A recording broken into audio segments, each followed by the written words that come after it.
So like I said at the beginning, we will do have lots of time at the end for chatting and networking and things like that, and just sharing any stories or asking any questions. So I'll just ask if you have a lot of background noise or anything at home, just to potentially mute your speakers during the kind of more formal part of the presentation. But if you do have any questions throughout, you can use the chat to interrupt, or you can just unmute yourself and speak out, because we're not too big of a group today, so that's fine as well. And I think Sheila just joined on too, I saw, which is great. Morning, everyone. There she is, perfect. All right, so I'd like to begin by acknowledging the traditional owners of the land from which we are presenting from today, the Turrbal and Yagara people, for those of us in the office, along with the traditional owners of where you are all joining us from today. And I pay my respects to elders past, present, and emerging. So a brief agenda for today's session. As I mentioned, we're going to be talking all about partnerships today. So that's going to include what makes a good partner, how to be clear about your goals and what you can offer, and how to build really mutually beneficial partnerships. So when we partner with people, we'd like the benefits to go both ways. So we're going to chat a bit about what to look for to try to accomplish that, and what groups and organizations might make great Country Kitchens partners. And then following that more formal bit, then we'll have our usual question and answer time, where we can have lots of time for discussion, questions, or any other topics you want to talk about, or to discuss any activities that you might have planned.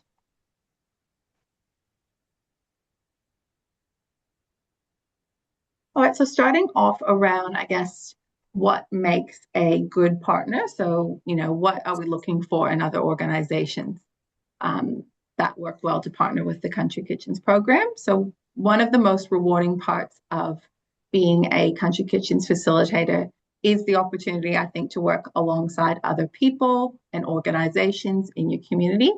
These connections can help us to reach more people, share the workload, and just in general make our activities more enjoyable. So the word partnership can sound a bit formal, but we're really just talking about building relationships with people who share a common purpose. And there are several elements that go into making a productive community partnership. So first of all the partnerships we form ideally should be mutually beneficial. So that means that everyone involved is able to achieve a positive outcome for their organization. So the QCWA in general is usually quite highly valued in communities and is often highly sought after as a participant in community events. And while a lot of people may want to partner with us, sometimes it's not the right fit, and that's okay. So it is okay to, say no, or to be firm in what you need to be able to form a partnership with someone. So when it comes to choosing who we work with, the best partnerships are often based on having shared values and goals. From our perspective, some of these might include improving the health and well-being of our communities, with things like improving food literacy. It might be more focused on building friendships and social connections, or it might be more focused on something like advocacy. So a partner doesn't necessarily need to have all of the same values and goals, but I think having some overlap is definitely important as well. So I guess the main thing is we want to make sure that we're keeping community at the center of what we are trying to achieve. So for example, a neighborhood center, which is kind of a common partner for us, may have the goal of reducing social isolation, and therefore something like a cooking workshop would be a positive activity to support this goal. And while food literacy skills, are not their main goal, delivering this activity can help both the neighborhood center and us to achieve our goals. And I guess thirdly, kind of the last hallmark of a strong partnership is good communication and trust. This will build over time. However, having clear and consistent communication coming from all sides is really important. as well as making sure that the partnership is sustainable and manageable. So we're volunteers. We want everyone to enjoy themselves as volunteers and not feel overwhelmed by the partnerships that you might be building. So we just trying to focus on making sure that whatever partnerships we're forming, they're sustainable and they can grow and evolve over time and match with whatever capacity you might have to give. So a nice way to think about growing partnerships is a bit like growing a plant. So in this analogy, you think of it starting with a seed. This might be an initial conversation you have with someone you meet at a local event, or a letter of introduction that you send to an organization that you would like to work with. And once you've kind of planted this seed, then it may sprout as a one-off activity. So you might do a static display at the library if that's who you were trying to partner with, or you might have an interactive showcase at an event in collaboration with that partner. So once you've kind of got the little beginnings of that relationship established, oftentimes with one of those kind of showcase style events, this hopefully will grow into a more regular collaboration. So for example, this could be running a monthly cooking demonstration at a local neighborhood center, or organizing a cooking workshop series. So after this, you kind of might reach what you think of in planting as the fruiting stage, which is where you've built a trusted long-term relationship with everyone working toward shared goals.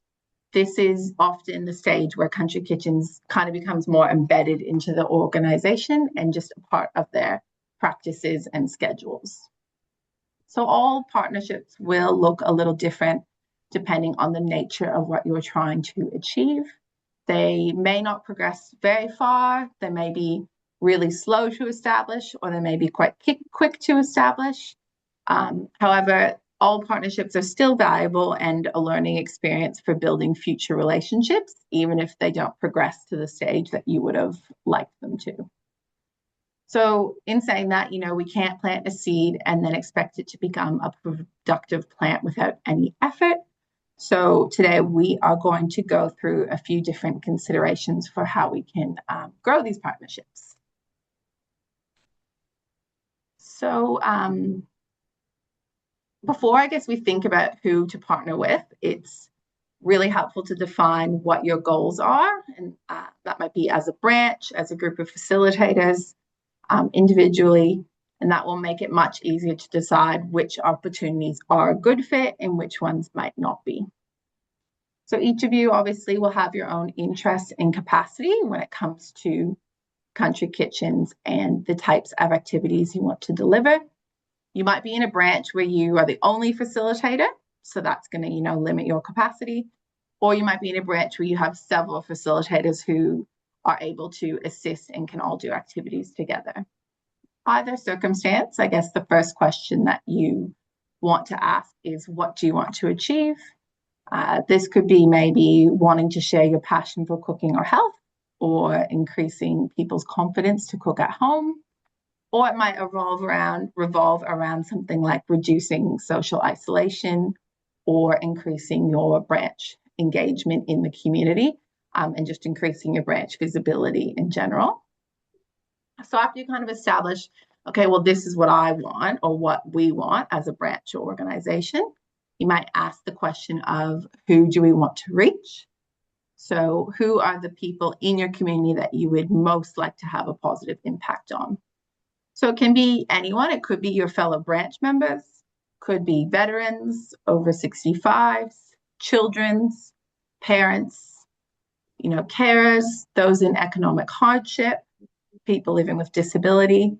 But defining the group that you'd most like to have an effect on will just really help direct you to what organizations then are most suitable to partner with that are going to support that goal. And then kind of lastly, the next thing you want to think about is, what activities then do you want to deliver with these organizations or groups? So some of you may be keen to do a cooking demonstration or showcase, and while others might be interested in delivering cooking workshops, a walking group, or an activity like our supermarket superheroes project, where we partner with local stores and try to promote customers buying more fruit and vegetables. So knowing what activities you do or do not want to deliver, going to make it just a bit easier to saying yes or no when opportunities arise, as well as being confident in letting that partner know what your capacity is to deliver. All right, so I'll pass it to Rosie now, and she'll chat a little bit about kind of knowing what you bring to the table. Thanks, Lindsay. Okay, so with our partnerships that we develop, it is all about sharing resources together, and we want everyone, I guess, both partners or all partners, to be bringing their skills and resources to the table. And it can be easy to underestimate what we as facilitators, or you as facilitators, can bring to the table. So it's important to remember that you've got a lot to offer.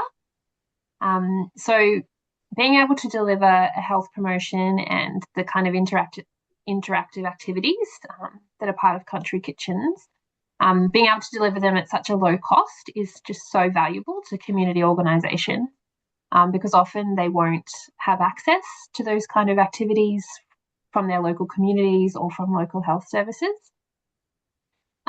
And so also as a facilitator, you've received the evidence-based nutrition training through your participating in the Country Kitchens Pathway training.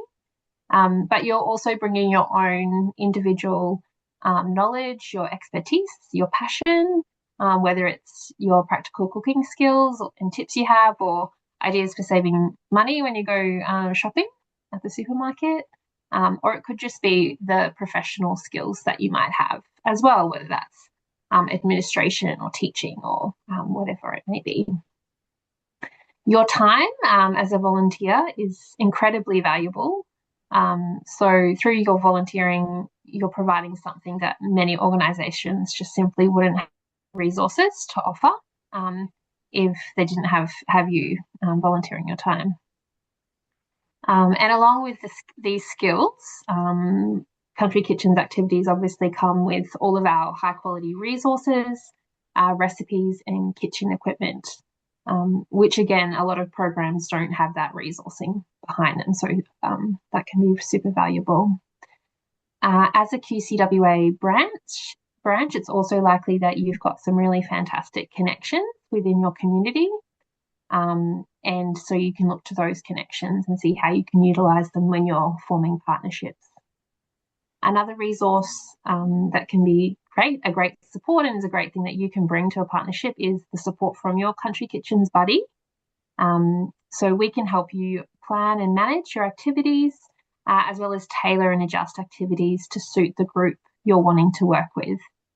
So an example of this recently was Pine River's branch, who have been delivering some cooking workshops for a group of people who have intellectual disabilities.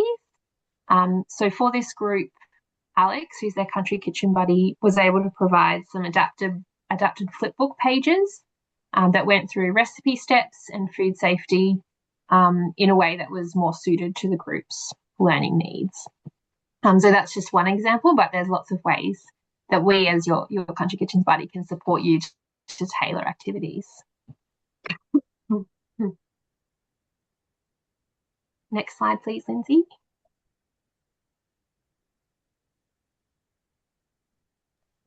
It's on the next slide now. Oh, is it? I was on the ball. Yeah. Oh, sorry. Thank you. Now that's so now we've talked about what makes a good partnership from what we can bring to a partnership. We'll also now think about the practical things that we might need from a partner. So like Lindsay was saying, this is going to vary depending on the activity that we're wanting to run. When it comes to the delivery of an activity, we might be looking for a partner who can provide tangible resources like a venue, a kitchen. You might need tables and chairs. There may also be need for practical support.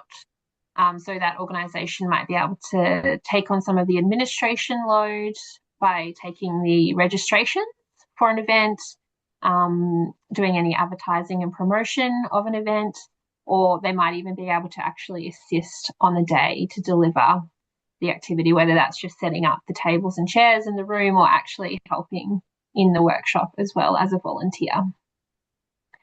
They may also be able, or there might also be the need for financial support. So primarily in covering costs of ingredients or consumables. So an organisation may be able to fund this if they're partnering with you to do an activity, or they might even be able to just assist with applying for a grant.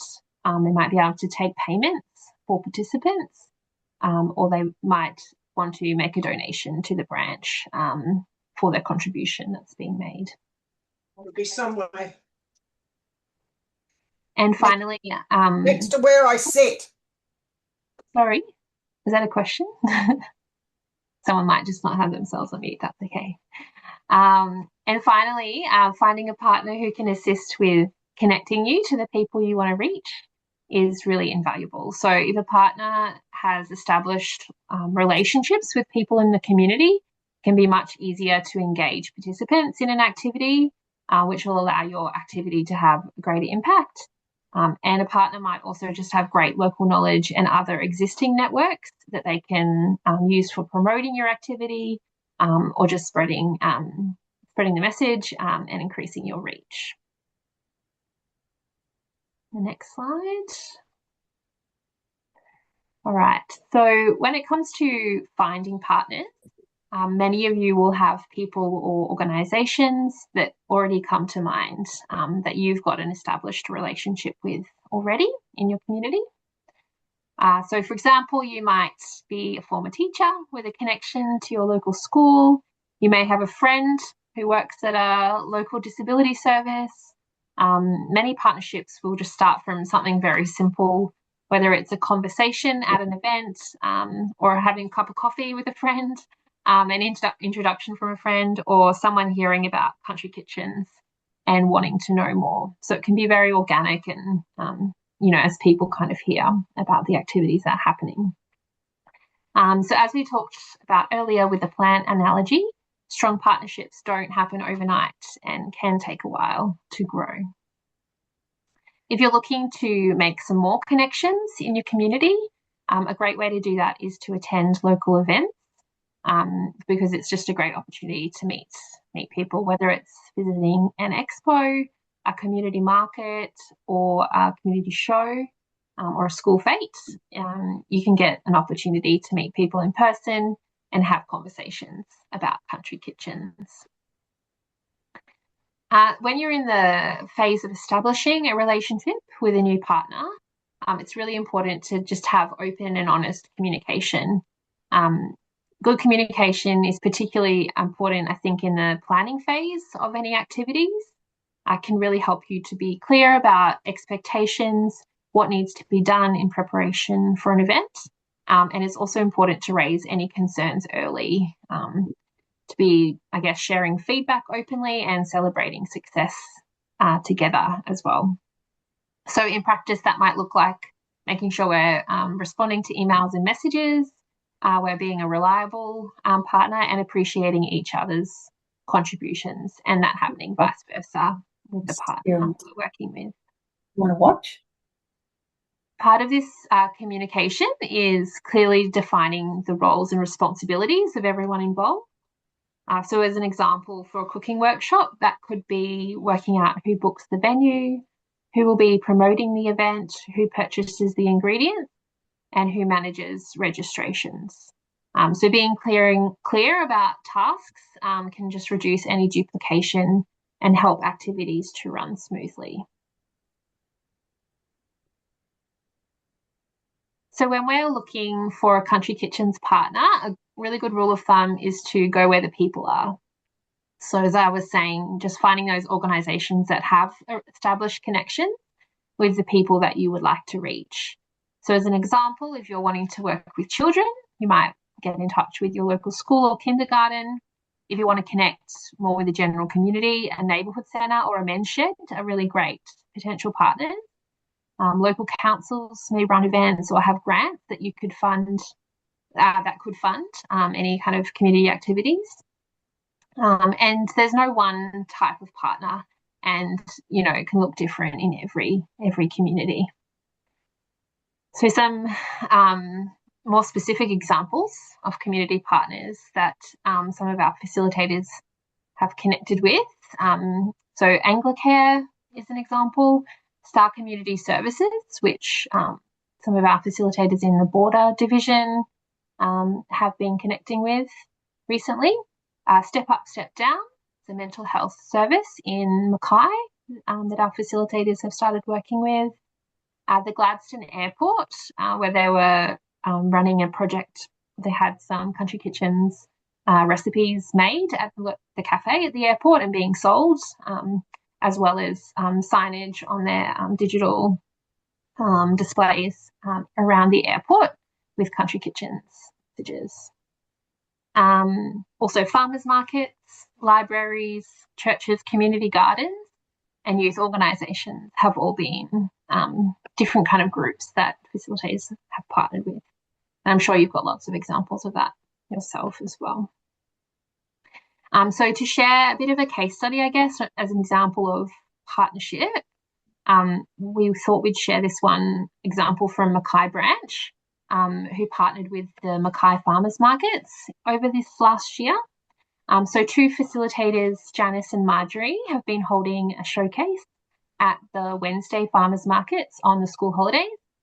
So usually they'll attend the markets twice, once in each week of a school holiday period.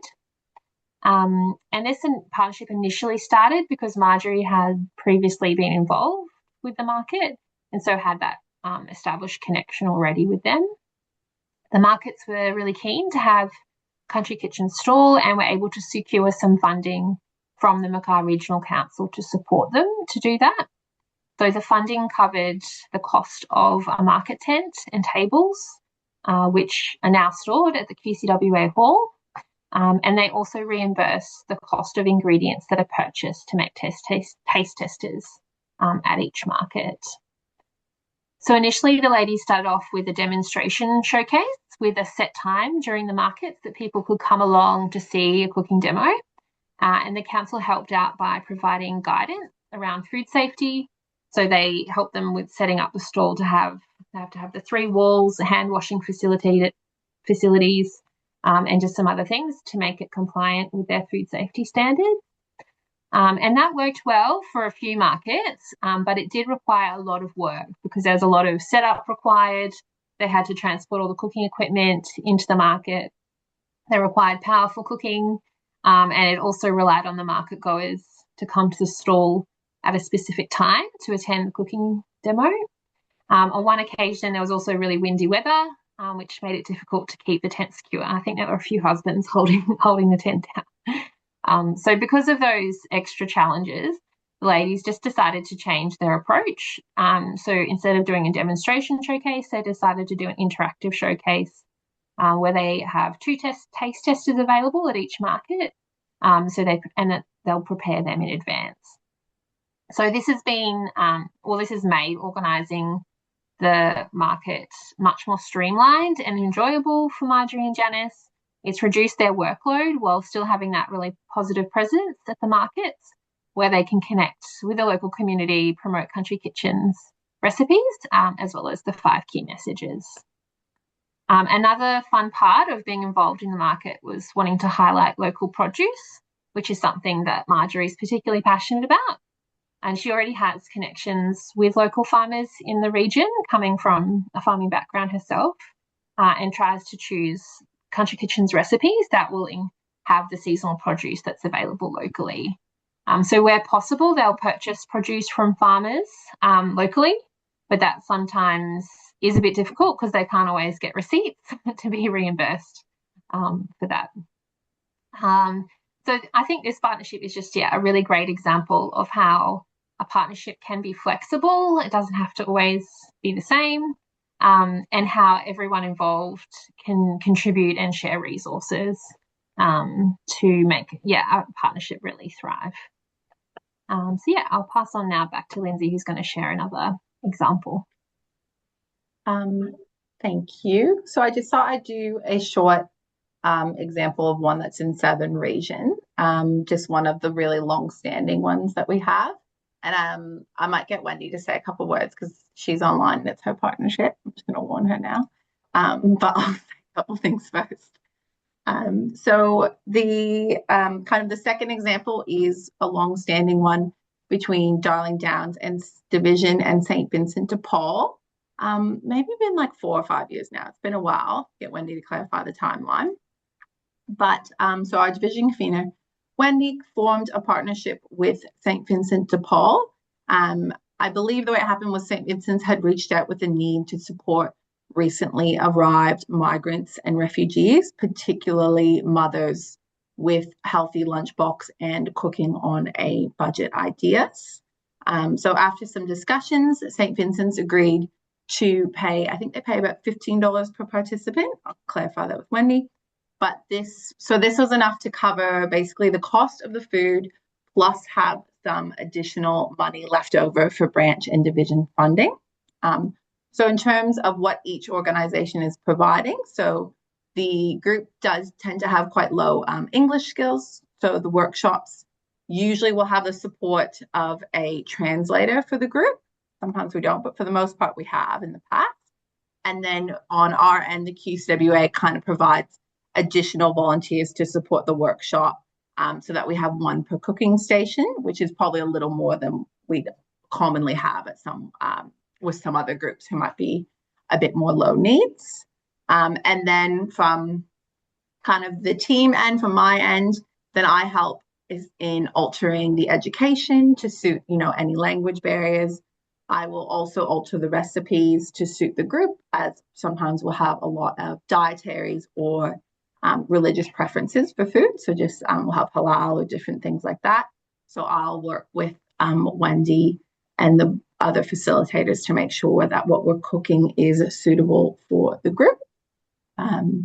These workshops, they tend to run about once a quarter. And yeah, I just think this partnership's a really nice example of creating a sustainable partnership. So, from our end, we're getting funding. They're the loveliest group to work with. Like, they're so grateful at the end of it. They're so happy to be there and friendly. So obviously you're deriving a bit of joy from that. And then from their end, they're getting some great resources. They're getting some social exposure out in the community, which is great. And I think it's just a really good, mutually beneficial partnership.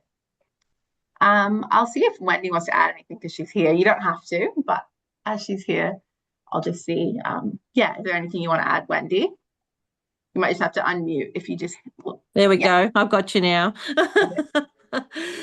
You pretty much covered most of everything. Yeah, okay. I think we've been going for maybe, it could be longer than 5 years now, but we're very grateful of the relationship with St. Vincent's de Paul, and as they are with us, to provide the cooking workshops for the ladies, mostly from 2 of the schools in Toowoomba here, Darling Heights and Harlexton schools. So parents come from that. And as Lindsay said, that when we share the food at the end, they're always very grateful and thankful, and they always want to know when the next cooking program is. So that's always a good feel-good thing for them to know that they want to come back again. So, yeah. Yep. No, that's probably all I can add. Okay. Yeah. Okay.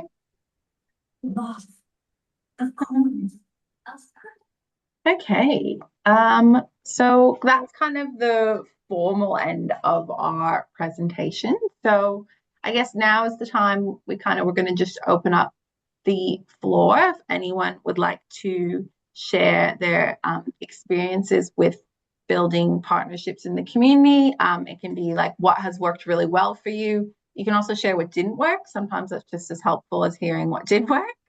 So maybe you tried to form a partnership and it just didn't quite work out for various reasons. You might talk about any challenges that you had in building the partnership and any tips you have for other facilitators. You can also, of course, take this time to ask any questions about the content that we covered. Anyone want to share or speak on any of the content covered? Can I just say a couple of other things, Lindsay? One of Yeah. the ones was the sort of the NDIS provider that we did try and have a relationship with that did fail. So we did have one that didn't progress.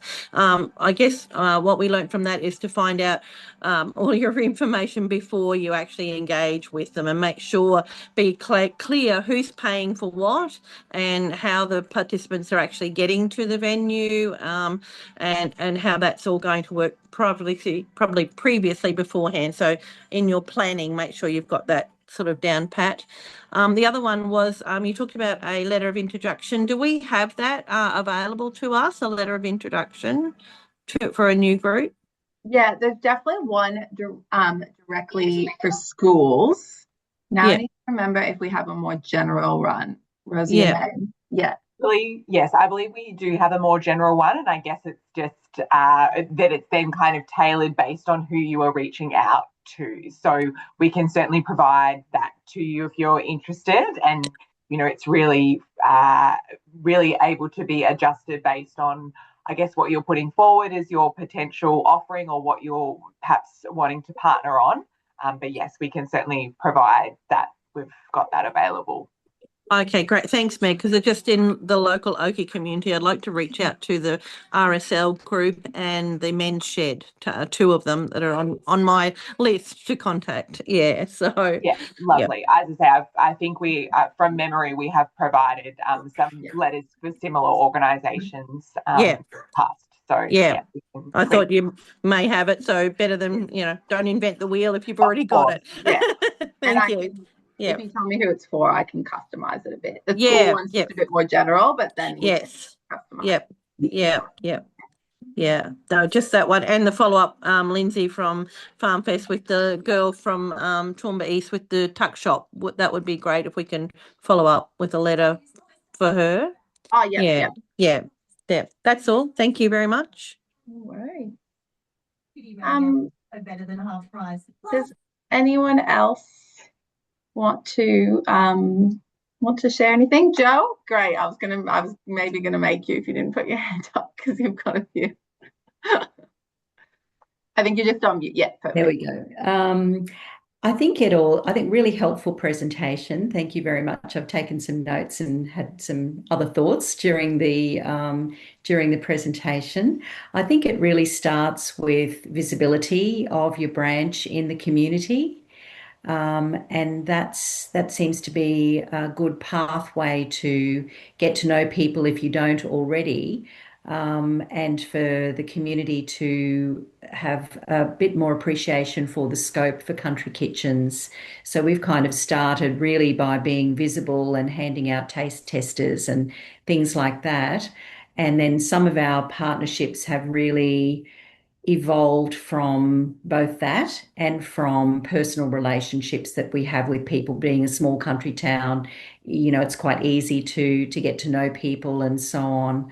I think also a little bit of goodwill will often go a long way. And I know with our local community centre, we started by attending the bingo group, which is really huge, the number of people that turn up for bingo at our local community centre every Thursday morning, and just handed out some taste testers and um, basically surveyed people as to whether they would be interested in a cooking class. And we had, I forget now, maybe about 8 or so people turn up for a hands-on nutrition workshop. And we did that for nothing. But because of the recipes that we chose, it was actually not a huge cost to the branch at all. But what happened was, I think that really built goodwill with the community centre, which has then led on to a hands-on nutrition workshop for a much larger group, unexpectedly large as it turned out, which was a paid workshop for us because they did have some funds. They had funds via a grant that they had received. So I think it's good to show a little bit of goodwill, particularly if you're looking at building a relationship with a new partner. And then that could evolve into something that is in fact a paid event, which is obviously very, very good for the branch's fundraising. Beautiful. Thanks, Joe. Margaret, I saw that you had your hand up. You might just need to come off mute as well. Yeah. I just have a question. Yeah. A few months ago, the library at Chinchilla had a country kitchens display, which I believe was instigated by a QCWA member who actually works at the library. Now, I did reach out to my local library to see if Country Kitchens or the Western Downs Regional Council and did the Western Downs Regional Council ever contact Country Kitchens about doing it in all the libraries in the Western Downs? Yeah, we did chat to. I chatted. Dolby more reached out because you're Wandoan, right? That would be technically Yes. the library. Yeah. Dolby did reach out. Like feasibility wise, I don't think we would be able to do every library because we just don't have facilitators. But I did. I think we did reach out to the Wandoan, Wandon. Am I saying it wrong? Yeah, Butchering it. Wandoan. Okay.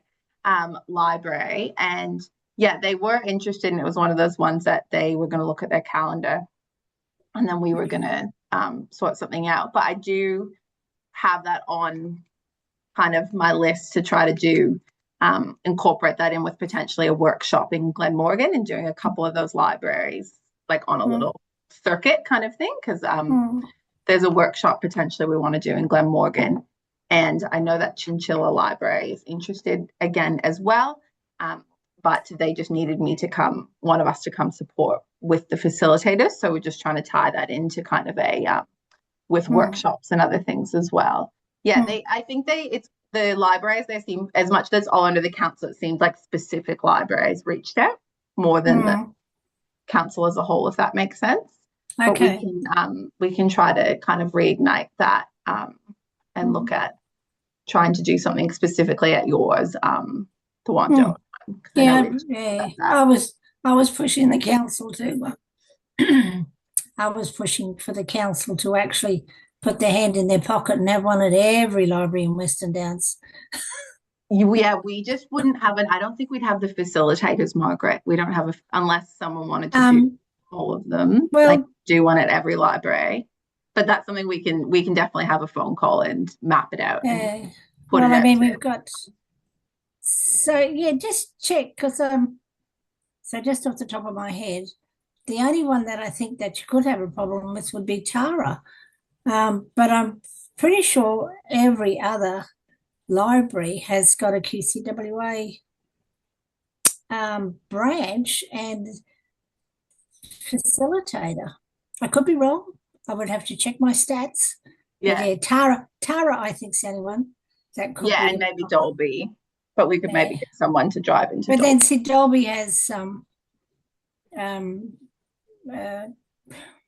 there's branches that Springvale Capun, they meet in Dolby. Yes, we just don't have a facilitator there. I've been trying to get one there. Oh, really? Still? Okay. Yeah, I've been working on it. I did mention in progress. I did mention at our last division meeting that I know Richie doesn't have one. I could have said Springvale Capun too. I know we've got two branches that don't have facilitators yet. Yeah. We'll keep pushing. I do want to get. I can give you a ring. If not today, next week we can chat a little more broadly, specifically about that in the region. What's kind of where we're at with that at the moment. Yeah, and I'm just going to say, don't rush because my next 2 months are fairly flat out. Okay. So coming into July AGMs. Yeah. But we will start the conversation. Yes, yeah, please. We could even do some static displays to start and put some resources in, like what we talked about, like starting the partnership. Yes. Have stuff at the libraries for customers, people who go to take home, and then we could, from there, then once they'll be even familiar with us, then we could do it. And I'll have to go. Our library lady is she's been seconded to some other job, so we've got some temps there, but I'll see what I can work out with them. But they'd be interested in having some recipe booklets and things like that for people to take home and just get the name out for now. If you're kind of busy now, and then we could, Yeah, no, I could easily set up a display. That's not a problem. Thank you Okay. for your time. No problem. I think Sheila. Just following up on what Marguerite was saying, I know that the GP Valley ladies we had a number of facilitators. We would happily travel to Dolby Library. Okay, that's good to know, because then I know you've got the But- Jindawi one, obviously right in town.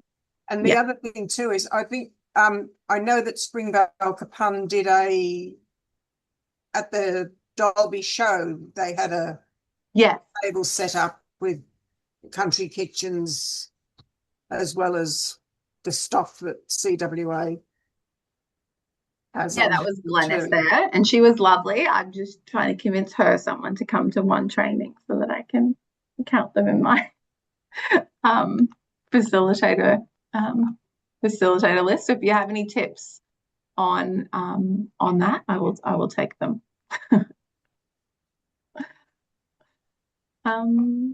Awesome. Does anyone else have any comments on their partnerships that they currently have, or questions about the any of the content? Okay, that's good. Can you hear me? Oops. Oh, yeah, go ahead. So I'm Sandgate, which is sort of Greater Britain. So we find it a lot harder with such an enormous area. Obviously, there's other QCWA branches, and I'm really hoping that the new Redcliffe Peninsula branch will get a facilitator that I can work with, because I'm the only one within my group, and because we're a small group, people just don't, and we're also a very spread group. We aren't local to, or a lot of people aren't local to Sandgate, which means to get something going as a group is we are flat out getting a meeting sometimes. Well, I mean we do, but yeah.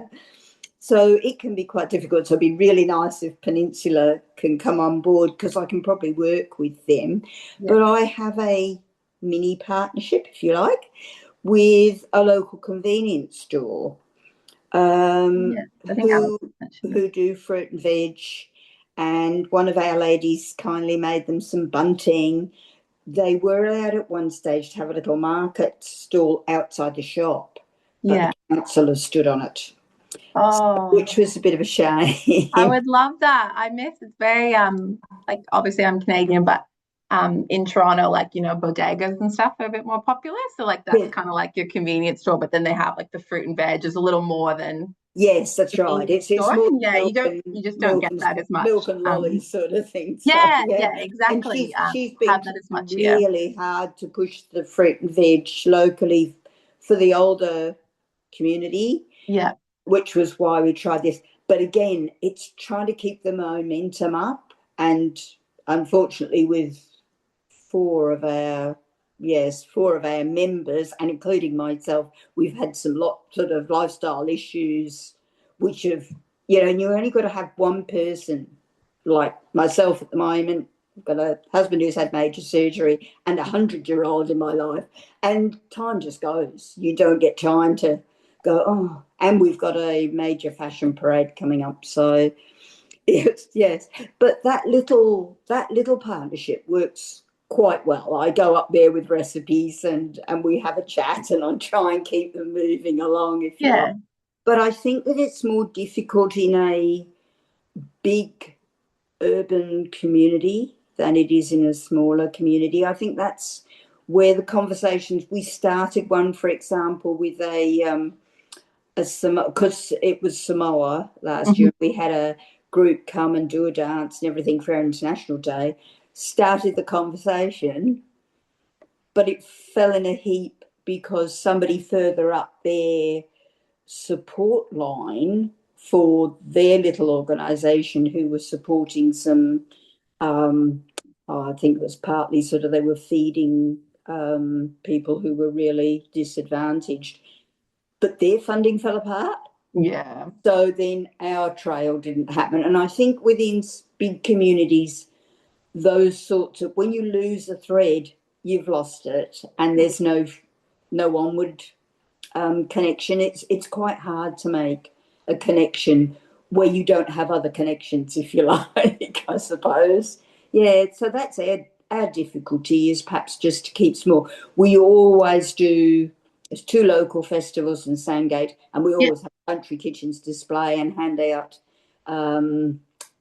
recipes, and we nearly always have a guess the number of beans in the jar, and then have country kitchens basket as a fruit and veg. Or last year we did, for the July festival, we did a soup pack, and that went to a disadvantaged family. It was amazing. And when we went round and dropped it, I gave them all sorts of information and that sort of thing. So we can do the little local things, but we do find that the bigger things, trying to organise a workshop is a nightmare. We don't have a hall, and just finding somewhere who is happy to accept us under the occupational health and safety can be a bit of a nightmare. But yes, so in our situation, the little things are probably the place to go, rather than a whole big workshop. Is a local library, so I think the library won't do it, but Bracken Ridge Library, which is the next one, they will always have a display for us. So when we have a CWA display, we'll always have a country kitchens display, and they're great. They're really helpful. There's no such thing as too small. Sometimes, lots of little things add up. Hints for people who are struggling at the bottom. And I do think sometimes, you're right. Like in urban area, it's like you too much choice can be almost a bad thing sometimes when it comes to and not enough ability to connect with a connection. So I think what you're saying, you just focus on ones you have and what you can do. That's what we can do. So thank you for your time. It's been great. I think I'll go to the next one, just a bit of a reminder. But does anyone else have anything else they want to share or add or anything? No? We're good. Okay, I might let Meg do this. She's the expert. I'm the second expert, but just a blue card reminder. I don't think anything's changed from saying. No, nothing changes. This is really, I guess, just a reminder. And off the top of my head, a lot of you will already have blue cards. They will already be linked. But if you do not have a blue card and you're working with children, or if you are in an office bearer role, you do need to get a blue card. So if you need any assistance with that, or if any of the members of your branch need assistance, feel free to reach out to us. Essentially, we need to link your application to the QCWA. So when someone starts the process, we need to get those details, which includes their date of birth and their application or their reference number, in order to link them to the QCWA. If you do work across multiple organisations, which I know a lot of our members do, you do need to ensure that your blue card is linked to every organisation that you are working with when you're working with children and young people. So if you're unsure at all, please just feel free to reach out directly to me. We also have Jo here in State Office who is supporting with assisting people in getting their blue cards and making sure everyone's linked. She's in the office 2 days a week on Thursdays and Fridays. But as I say, you can always reach out to me directly if you've got any blue card related queries. Thank you.